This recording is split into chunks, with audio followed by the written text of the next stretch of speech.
Hey guys, welcome to my channel DevTech Finance. In this video, we would be covering the topic National Payment Corporation of India, which is also referred as NPCI in short. So let's start with the definition for NPCI. It stands for National Payment Corporation of India. It is an initiative of the Reserve Bank of India and Indian Banking Association. It is an umbrella organization for operating retail payments and settlement systems in India.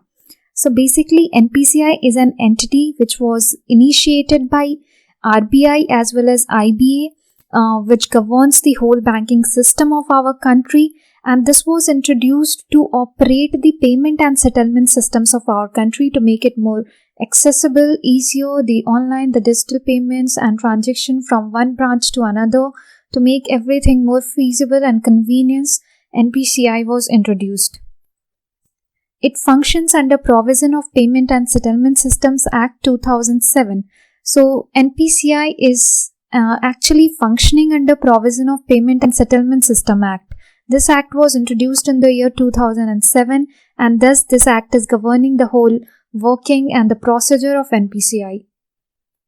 It is a not-for-profit organization. So basically NPCI was set up as NPO, which means its basic intention was not to earn the profit but to serve people, and this was set up under provision of Section 25 of Companies Act 1956, which was later amended as Section 8 of Companies Act 2013. It facilitates easy access to online payment services with variety of banking products and services. So NPCI has introduced many banking products and services which has made more easier the online payment services, and thus we will see some of the major products offered by NPCI.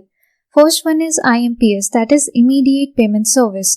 Now previously it was only NEFT and RTGS. Whenever you need to make money transfer online from one bank account to another, you were dependent upon NEFT and RTGS, and these two were having the limitation that they work only during the banking hours and banking days. Now IMPS was introduced, which made it possible to make interbank electronic fund transfer 24/7 throughout the year. So also when banks were closed or banks were not working, IMPS made it possible for people to transfer money. Second is NFS, that is National Financial Switch. Now this provided the largest network of shared ATMs in India, facilitating convenience banking. This also bring out one of the major development in banking, through which all the ATMs were interconnected and the banks were interconnected so that you can withdraw money and facilitate various transactions at every ATM, irrespective of where you are holding your branch, where you are holding your bank account. Third is AEPS, that is Aadhaar Enabled Payment Service. It is a bank-led model that allows financial transaction at point of service of any bank using the Aadhaar authentication through the retail merchant. So when Aadhaar became the unique identity of each person for India, this product was introduced, AEPS, by NPCI. It provided that financial transaction could be made through POS also. POS was a machine introduced which is kept at every bank.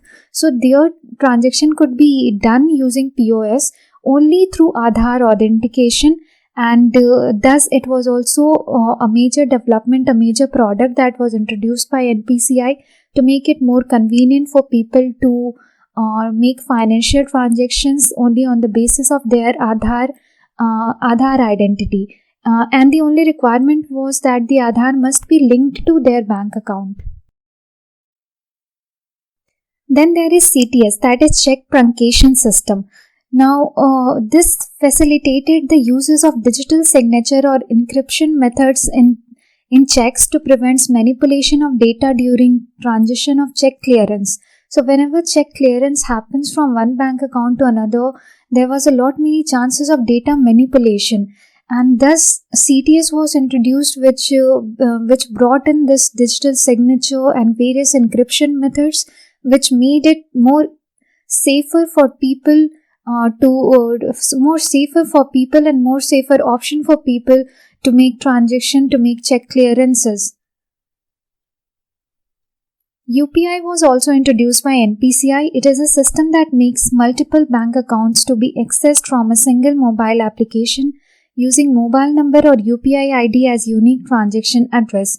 So UPI is more prominent these days. You must be using many mobile apps like Google Pay, Bheem or Phone Pay, all there when you make money transfer from one bank account to another, which is facilitated by your UPI ID or mobile number and not filling out details like bank account number, IFSC code. That is not required. Thus, UPI made a revolution also in banking system by making it more easier to make transactions in real time, more faster way, more convenient and an accessible option. So thank you for watching. Do like and share my videos. Subscribe to my channel DevTech Finance. Thank you all.